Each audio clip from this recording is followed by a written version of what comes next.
sunog ang naitala sa ilang bahagi ng ating bansa sa unang araw ng bagong taon sa Legazpi City sa Albay. Nasunog ang bubong ng isang bahay dahil umano sa kwitis na bumagsak doon. May news to go si Von Aquino.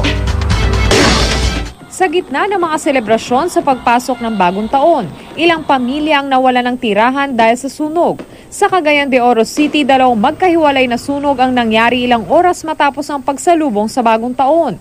3 bata ang sugatan ng masunog ang kanilang tahanan sa barangay Canitoan. Iniwan daw ang 3 bata ng kanilang ina. Base sa inisyal na investigasyon ng Bureau of Fire Protection, lampara ang pinagmulan ng sunog. Sa barangay Bugo naman, tinupok rin ng apoy ang 2 palapag na bahay. Napabayaan ang kandila sa altar ang itinuturong dahilan ng sunog.